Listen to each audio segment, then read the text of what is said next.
Assalamualaikum warahmatullahi wabarakatuh. Pada pertemuan 10 kali ini, kami dari kelompok 7 mata kuliah pengauditan 1 akan mepresentasikan materi mengenai kertas kerja audit. Kami yang beranggotakan Dika Nurita NPM 20101040006, Ayu Yuliana NPM 20101040079, Maulana Iqbal Pradana NPM 20101040091. Untuk materi yang pertama yaitu definisi dan tujuan pembuatan kertas kerja audit. Untuk definisi kertas kerja audit sendiri adalah catatan yang diselenggarakan auditor mengenai prosedur audit yang ditempuhnya, pengujian yang dilakukannya, informasi yang diperolehnya, dan kesimpulan yang dibuatnya berkenaan dengan pelaksanaan audit. Kertas kerja merupakan media penghubung antara catatan klien dengan laporan audit.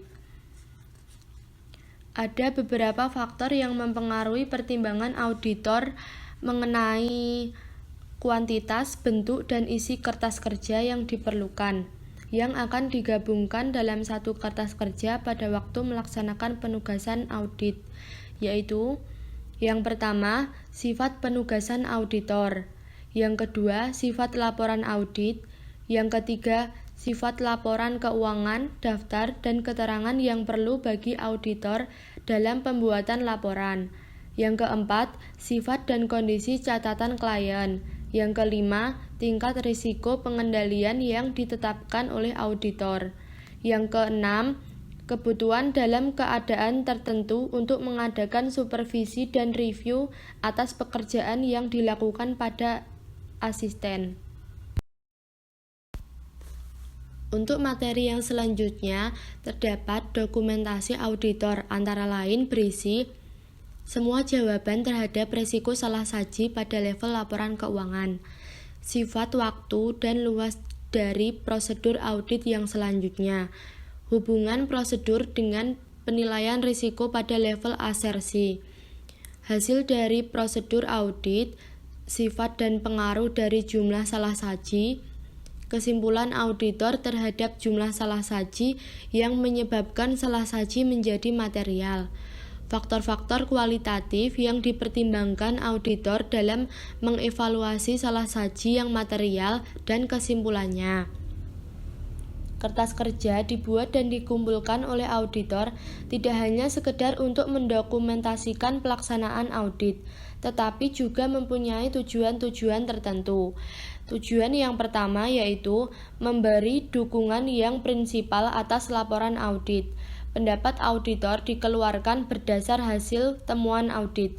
Berbagai temuan audit didokumentasikan dalam kertas kerja. Yang kedua, sebagai alat untuk melakukan koordinasi, mengorganisasi, dan mengawasi pelaksanaan seluruh tahapan audit. Yang ketiga, bukti bahwa audit telah dilakukan sesuai standar auditing. Hal ini perlu dilakukan untuk menjaga diri terhadap tuntutan pemakai dan sanksi lembaga profesi. Yang keempat, sebagai pedoman dalam melaksanakan audit berikutnya. Kertas kerja antara lain meliputi kertas kerja yang disimpan dalam arsip permanen. Kertas kerja ini dapat digunakan untuk audit pada tahun berikutnya. Untuk materi yang selanjutnya yaitu kertas kerja dan standar auditing. Kertas kerja harus disesuaikan dengan keadaan yang dihadapi dan kebutuhan auditor dalam melaksanakan suatu penugasan audit. Untuk yang pertama, kertas kerja audit dan standar umum.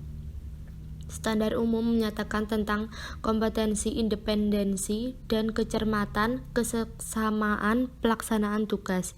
Kertas kerja merupakan bukti latihan teknis dan kecakapan auditor yang ditunjukkan dengan pengetahuan auditor tentang prinsip akuntansi yang berterima umum dan kemampuannya menerapkan prosedur audit yang tepat sesuai situasi dan kondisi yang ada.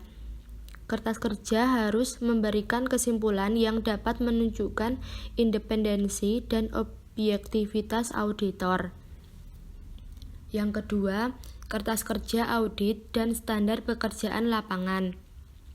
Standar pekerjaan lapangan berhubungan dengan perencanaan dan pengawasan struktur pengendalian internal, bukti audit kompeten yang memadai. Kegunaan pokok kertas kerja selama proses pelaksanaan audit adalah untuk mengkoordinasikan pekerjaan yang dilakukan dalam penugasan profesionalnya. Kertas kerja memudahkan pemeriksaan pada setiap tingkat pengawasan. Hal ini merupakan pemenuhan standar pekerjaan lapangan yang pertama. Kertas kerja penting untuk memenuhi standar pekerjaan lapangan kedua dan ketiga. Kertas kerja antara lain berisi bukti dokumentasi pemahaman struktur pengendalian interklien. Kertas kerja berguna untuk mendokumentasikan bukti-bukti yang diperoleh selama pelaksanaan audit. Untuk yang ketiga, kertas kerja dan standar pelaporan. Kertas kerja juga berhubungan erat dengan standar pelaporan. Kertas kerja bukan hanya berguna untuk memudahkan membuat laporan audit. Kertas kerja berguna untuk mendukung pendapat auditor yang diberikan dalam laporan audit. Kertas kerja harus meliputi bukti yang berkaitan dengan kesesuaian prinsip akuntansi yang berterima umum, konsistensi, pengungkapan yang memadai, dan pernyataan pendapat. Baik, selanjutnya yaitu pembuatan kertas kerja. Ada beberapa teknik dasar yang digunakan dalam pembuatan kertas kerja. Yang pertama itu ada pembuatan heading yang berisi nama klien dan juga judul untuk mengidentifikasikan isi kertas kerja, serta tanggal neraca atau periode audit. Yang kedua ada nomor indeks yang dimaksudkan untuk memudahkan identifikasi dan referensi silang antar kertas kerja. Kemudian penomoran kertas kerja itu biasanya didasarkan pada urutan akun, diikuti dengan nomor halamannya. Misalnya menggunakan satu huruf, bisa A, B, C, dan seterusnya untuk akun-akun aktiva. Kemudian menggunakan dua huruf, AA, BB, CC, dan seterusnya itu untuk akun hutang dan juga modal. Kemudian penggunaan nomor bisa 10, 20, 3, 0, dan seterusnya itu untuk akun-akun penghasilan dan biaya. Jadi semisal kertas kerja B6 itu artinya kertas kerja B adalah untuk piutang dan angka 6 adalah menunjukkan kertas kerja B yang ke-6. Kemudian ada referensi silang atau cross-referencing. Data dalam kertas kerja yang diambil dari kertas kerja lainnya atau yang digunakan dalam kertas kerja lain harus diberi referensi silang dengan nomor. Pada umumnya, program mikrokomputer yang digunakan untuk menyusun kertas kerja memiliki kemampuan memberi referensi silang dan menghubungkan kertas kerja secara elektronik. Kemudian ada tick mark yang berupa simbol-simbol yang digunakan auditor untuk membuat referensi penjelasan naratif dimanapun dalam kertas kerja. Setiap simbol dihubungkan dengan penjelasan sifat dan luas pekerjaan yang dilakukan. Contohnya yaitu ada di sebelah kanan layar Anda. Kemudian ada pencantuman tanda tangan pembuat maupun penelaah dan tanggal pembuatan serta penelaahan.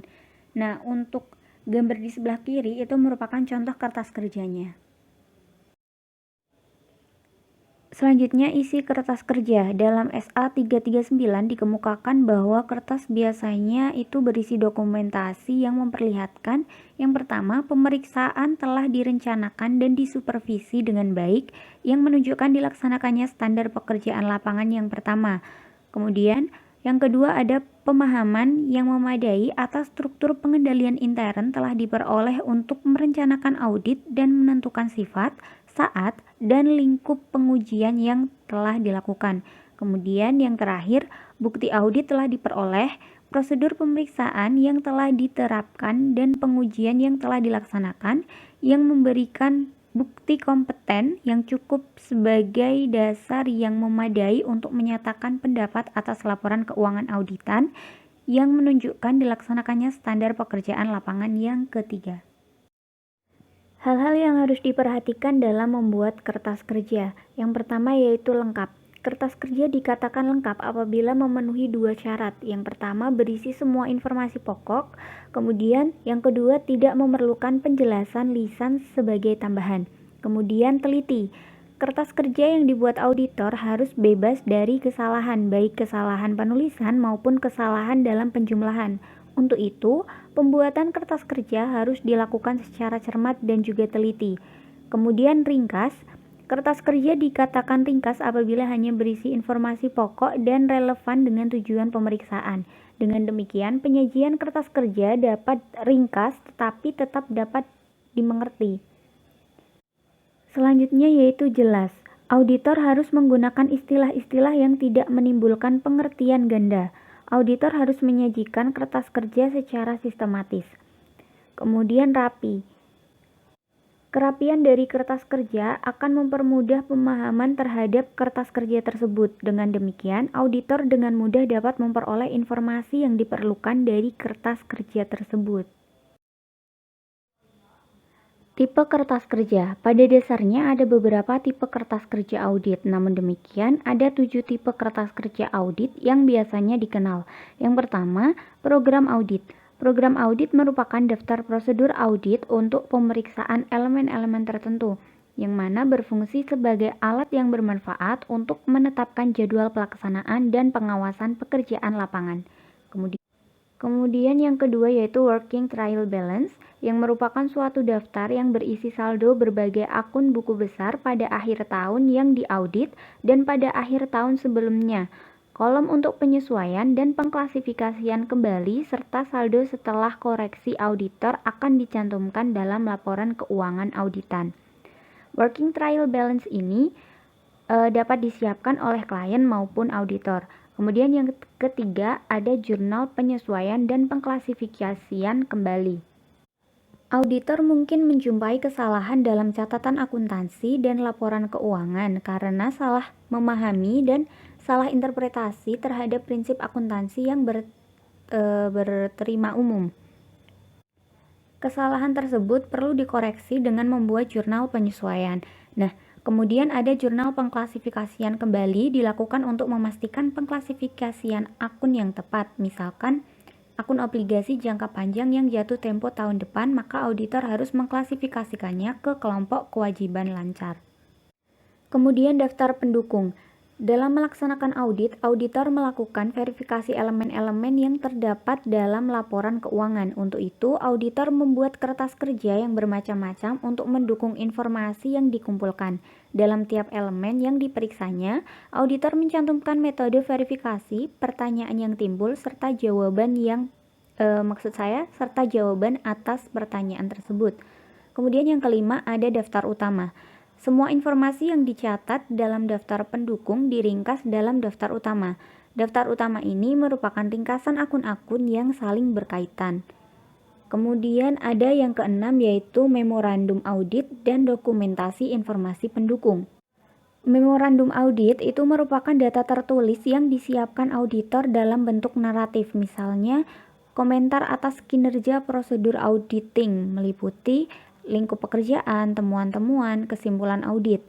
Dokumentasi informasi penguat meliputi pendokumentasian pengajuan pertanyaan mengenai hasil rapat Dewan Komisaris, respon konfirmasi, representasi tertulis, dan dari manajemen dan para pakar yang berasal dari ruang organisasi, salinan berbagai kontrak penting. Kemudian yang terakhir atau yang ketujuh ada schedule dan analisis. Setiap schedule atau analisis seringkali menunjukkan komposisi saldo akun pada tanggal neraca atau pada tanggal lain menurut kepentingan audit. Susunan dan penelahan kertas kerja. Untuk memudahkan penelahan kertas kerja yang dibuat asisten maupun staf auditor, berbagai jenis kertas kerja tersebut harus disajikan dalam susunan yang sistematis. Adapun susunan yang umumnya dilakukan adalah 1. Draft laporan audit, 2. Laporan keuangan auditan, 3. Ringkasan informasi bagi penelaah, 4. Program audit, 5. Laporan keuangan atas neraca lajur yang dibuat klien, 6. Ringkasan jurnal penyesuaian, 7. Working trial balance, 8. Daftar utama. 9. Daftar pendukung. Penelaahan kertas kerja. Penelaahan kertas kerja pada umumnya dilakukan dalam 2 tahap. Tahap pertama dilakukan jika pekerjaan pemeriksaan pada suatu segmen tertentu sudah selesai. Penelaahan pada tahap ini meliputi pekerjaan yang dilakukan, bukti yang diperoleh, dan kesimpulan yang diperoleh pembuat kertas kerja. Sedangkan tahap kedua dilakukan bila semua pekerjaan lapangan sudah diselesaikan. Pemilikan dan penyimpanan kertas kerja. Kertas kerja adalah milik kantor akuntan publik, bukan milik pribadi auditor maupun klien. Kertas kerja tidak boleh dianggap sebagai bagian maupun sebagai pengganti catatan akuntansi klien. Auditor harus menerapkan prosedur yang memadai untuk menjaga keamanan dan kerahasiaan kertas kerja, dan harus menyimpannya minimal selama 10 tahun. Kertas kerja tidak boleh diungkapkan kepada pihak selain klien tanpa izin tertulis klien, kecuali dikehendaki oleh negara, hukum, atau profesi. Penyimpanan kertas kerja harus dilakukan dengan teratur sehingga seandainya sewaktu-waktu diperlukan, dapat disediakan dengan cepat. Oleh karena itu, kertas kerja harus disimpan dalam arsip permanen ataupun arsip kini. Pengarsipan kertas kerja. Auditor biasanya menyelenggarakan 2 jenis pengarsipan, yaitu yang pertama arsip permanen atau permanent file untuk kertas kerja yang berisi informasi yang relatif tidak pernah mengalami perubahan dan memuat data yang diharapkan tetap bermanfaat bagi auditor dalam banyak perikatan dengan klien di masa mendatang. Yang kedua arsip kini atau current file untuk kertas kerja yang hanya dipakai untuk suatu audit yang telah diselesaikan. Hubungan antar kertas kerja audit. Untuk suatu bagian tugas pengauditan yang saling berkaitan, kertas kerja audit yang dihasilkan tentu saling berkaitan pula.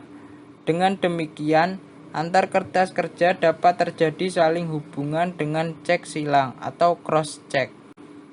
Pengauditan saldo kas misalnya, daftar jurnal penyesuaian terhadap kas tercantum dalam daftar pendukung. Selanjutnya di daftar utama dan di working trial balance juga demikian. Ini menunjukkan saling keterkaitan. Kertas kerja berkomputer. Contoh-contoh kertas kerja yang telah dikemukakan terdahulu dibuat secara manual, disimpan dan digunakan sebagai suatu catatan satu-satunya dari bukti audit. Dengan kemajuan teknologi komputer, pembuatan dan pengarsipan kertas kerja dapat dilakukan dengan komputer dengan segala perangkatnya.